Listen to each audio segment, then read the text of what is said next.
guys, welcome back to the channel. Hope you guys are doing absolutely fantastic.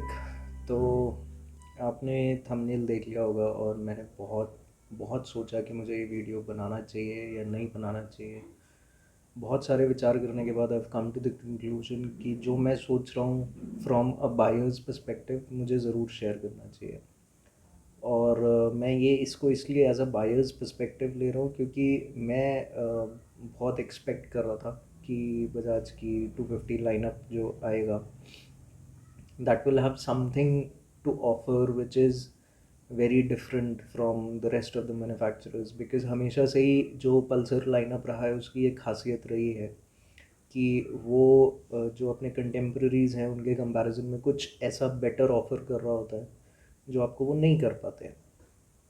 But it has been a very disappointing show for me and I want to discuss why। मतलब हम YouTubers को जब देखते हैं तो generally एक expert opinion के category से देखते हैं, but right now I want you to look at it from a buyer's perspective क्योंकि मैं ख़रीदने के बारे में सोच रहा था। तो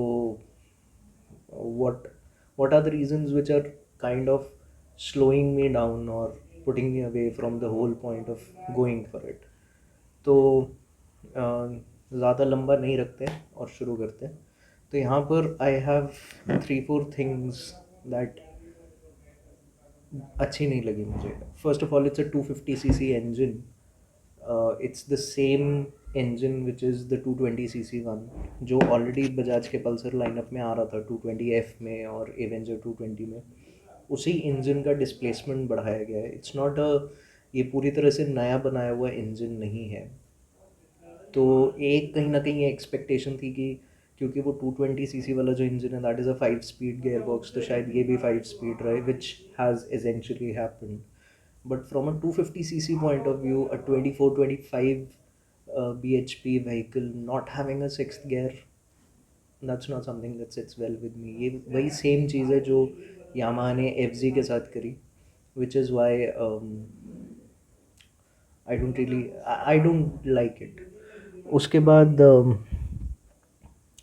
यार एक चीज़ ना मुझे समझ में नहीं आई कि खुद बजाज का ही व्हीकल है NS 200 जो कि एक 200cc व्हीकल होते हुए 24 bhp पावर ऑफर कर रहा है। Then Bajaj itself comes up with a 250cc vehicle which offers the same power, 24.5 bhp, but it's now a 250cc vehicle instead of a 200cc vehicle। इसमें liquid cooling नहीं है, इसमें normal oil cooling है जो कि expected था because 220cc engines में Bajaj oil cooling ही offer करता है, air plus oil cooling, which is fine. It's not having a problem with it. It's just that एक आप ही का व्हीकल है जो इस व्हीकल से 7,000 सस्ता है, जिसके अंदर लिक्विड कूलिंग भी है, पावर बराबर है, 50cc कम है, ज़्यादा एडवांस्ड इंजन है।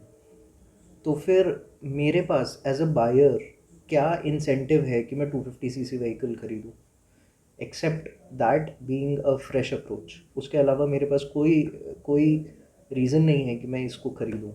एंड अब क्योंकि बीच में ये रिपोर्ट्स भी आ रही है कि अब ये जो N लाइनअप है या F लाइनअप है, this might go on with the other, like NS 200 के अंदर भी एक डिज़ाइन अपडेट की एक्सपेक्टेशन है जो आ सकती है। तो मेरे को नहीं समझ में आ रहा है कि मैं एज अ बायर क्यों 250 के लिए जाऊँ। Why not I go for a 200 one, why not I save money on fuel on every day basis, why not I go for a short stroke engine.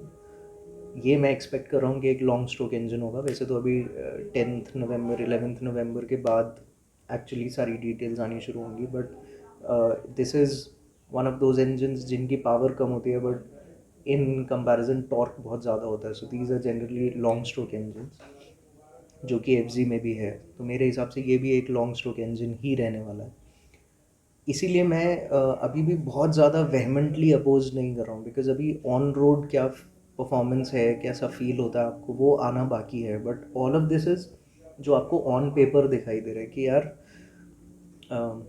it's a bit disappointing। It's not having a sixth gear, it's not having liquid cooling, it's not having it's having the same power as खुद बजाज का 200cc का bike. Not my cup of tea. And weight भी है around 5-7 kgs। NS 200 से heavy भी है। उसके अलावा A 250cc vehicle not having dual channel ABS? Are you kidding, Bajaj? Seriously. मतलब YouTubers have given their blood, sweat and tears to make people aware of the fact कि ABS ज़रूरी होता है, लाइफ सेविंग होता है. एक 250cc vehicle में आप ABS नहीं दे रहे हो.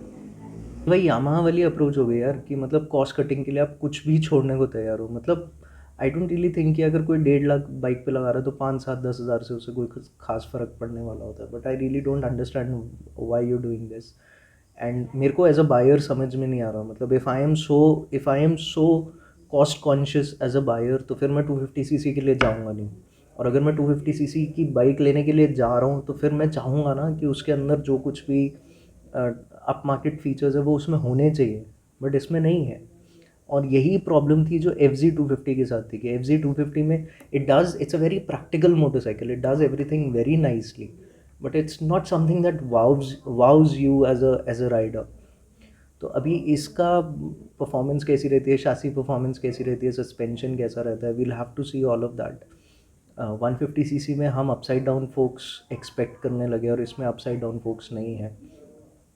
आई नो वी शुडंट जज too much before the 10th of November, but then क्या कर सकते हैं यार. मतलब we are fan boys. I mean Pulsar name जो मॉनिकर है उसको यूज़ करना ही मुझे समझ में नहीं आ रहा है. मतलब Pulsar is a name that you attach with something flamboyant, something ahead of the time, something that performs really well. And now you have a Pulsar that is very reserved, that is behind the block, and it suddenly doesn't sit well with the whole aura of Pulsars that Bajaj has created itself.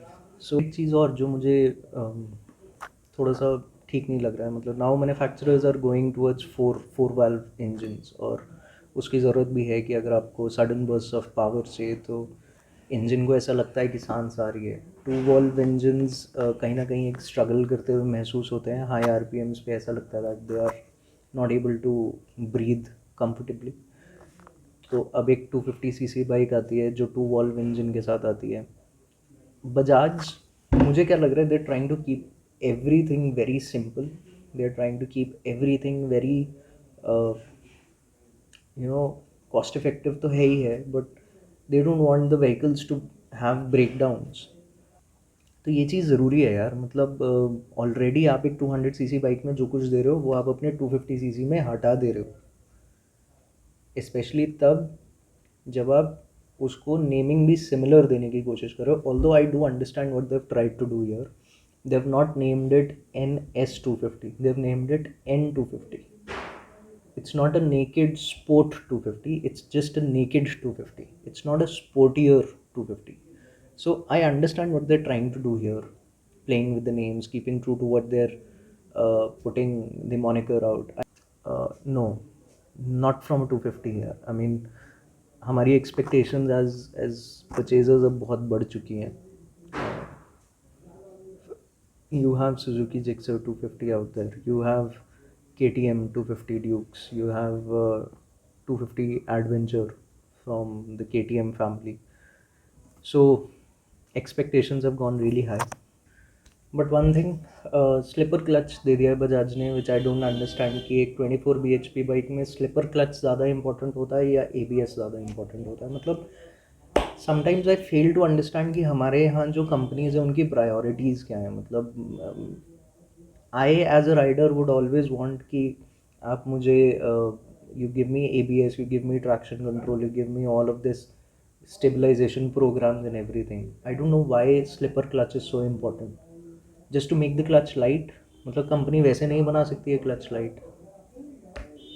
ठीक है यार, जो भी है. मतलब it's been मैं wait कर रहा था और मैं Dominar 250, Dominar 400, I was thinking all about these bikes.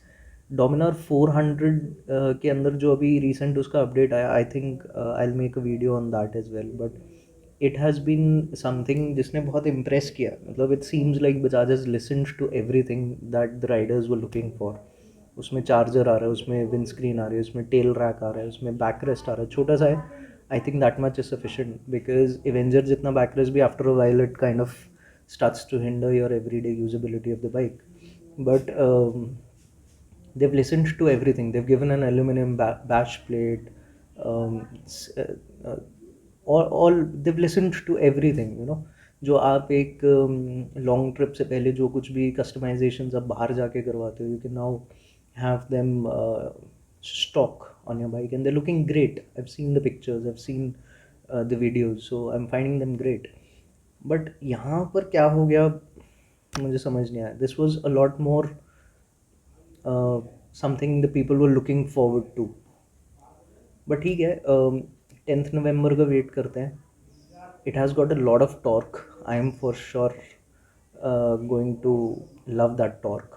तो 21.5 Nm का टॉर्क है 24 bhp के पावर के साथ. So it's going to be something like an FZ250. It's going to be a screamer for sure. But top end नहीं है. और बार बार मुझे ऐसा ही लग रहा है कि instead of going for a 250cc it's a lot better to go for an NS200, specially आजकल जो फ्यूल प्राइसेस चल रहे हैं. It's going to save a lot of bucks for you. Flash में मैंने अभी बाइक देखी नहीं है, so looking at it live in front of me that might change a lot of things. क्योंकि पिक्चर्स में तो मुझे डिज़ाइन लैंग्वेज बहुत सेक्सी लग रही है. Design language has been really amazing और बहुत ब्यूटीफुल लग रही है bikes. They are very attractive. 250F के साथ बहुत जस्टिस किया है बजाज ने as far as the cosmetic appeal of that bike is concern. N250 के साथ उसकी जो लाइट्स है, that whole projector setup with that eye shaped lights, that's looking beautiful. That's a lot like MT15. बहुत यामाहा-ish टाइप ऑफ डिज़ाइन लैंग्वेज है. I love Yamaha bike, so I love this design language as well. So it's been overall okay-ish. It's not something that's going to wow you. I'm for sure feeling that. Let's see. These were my first impressions and launch होने देते हैं, market में आने देते हैं, देखते हैं कैसी लगती है, पब्लिक रिस्पॉन्स क्या आता है. But I'm disheartened. Let's see. So this was it, guys. This was my opinion on what did not go right with Pulsars, and these are my first impressions. On paper, I haven't ridden the bike, I haven't seen the bike in flesh. जब वो dealerships पे आएगी तो हम visit करेंगे, देखेंगे, महसूस करेंगे, बैठ के देखेंगे. अगर हमें टेस्ट राइड मिलेगा तो चला के देखेंगे, और उसके बाद एक वीडियो आपके पास लाने की कोशिश करेंगे that what I feel about it. तो तब तक के लिए मिलते हैं. ज़िंदगी रही तो दोबारा होगी मुलाकात. Take care, see ya, ride safe, always wear a helmet. Bye bye.